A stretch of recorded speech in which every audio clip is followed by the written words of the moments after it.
রুশ থাকলে তো আমি এটার জন্য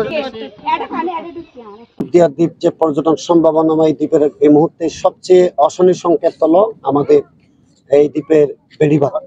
কারণ দ্বীপের 2 লক্ষ মানুষের যে অস্তিত্বের প্রশ্নে এই জনপদের সুরক্ষার জন্য এই মুহূর্তে আমাদের মান্দাবর জেলা প্রশাসক সহ সরকারের মানুষকে রক্ষার জন্য সবচেয়ে গুরুত্বপূর্ণ বিষয় যে বেড়িবাঁধ, এই বিষয়ে আমাদের নজরে এসেছে এবং আমরা গুরুত্ব দিচ্ছি। আপনারা দেখতে পাচ্ছেন আমাদের নৌবাহিনীর টিম সহ থানা পুলিশের টিম সহ আমরা গতকালের মতো আজকে আমরা অভিযান পরিচালনা করেছি। মূলত আমাদের প্ল্যান ছিল এরকম, গতকাল আমরা কুতুবদিয়া দ্বীপের উত্তরাংশ যেটা ধুরং এলাকায় আমরা অভিযান পরিচালনা করেছি এবং এখানে একটা প্রথম দিন মেসেজ দিয়েছি যে বেড়িবাঁধ দের যে জিও ব্যাগ, এটা হলো মূলত আমাদের এই দ্বীপের রক্ষা কবচ।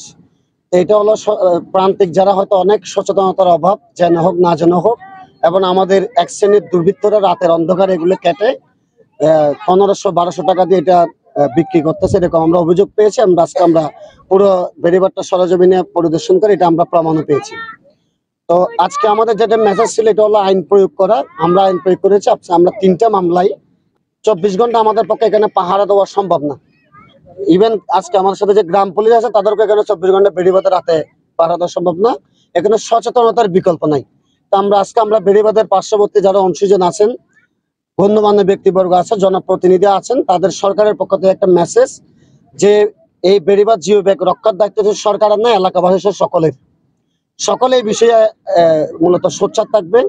তারাই নিজেরা এটার রক্ষাকারী হিসেবে, পাহারাদার হিসেবে কাজ করবে, এটা আমাদের প্রত্যাশা।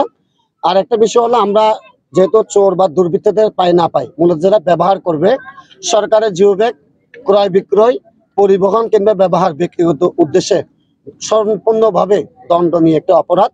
তা আমরা আজকে দণ্ডবিধি 1860 সালের বিধি 188 ধারা মোতাবেক এই যে 3টা মামলা দিয়েছি এবং জরিমানা করেছি।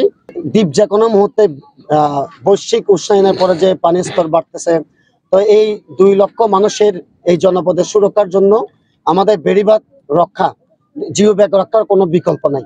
তা আমরা সরকার যেভাবে আছি, আমি এখানে উপস্থিত যারা এলাকাবাসী আছেন, গণ্যমান্য ব্যক্তি আছে, আজকে আমাদের মেম্বার সাহেব সহ এখানে যারা গ্রাম পুলিশ আছে, সকলের সহ মূলত সম্মিলিত প্রয়াসে একটা মেসেজ দেওয়া, সেটা হলো এই জনপদের 2 লক্ষ মানুষকে সুরক্ষার জন্য, নিরাপত্তার জন্য বেড়িবাঁধের জিও ব্যাগের ব্যাপারে কোনো ছাড় দেওয়া হবে না। আমরা এটা নিয়ে ওয়াকিবহাল আছি। 1500 টাকা পাওয়া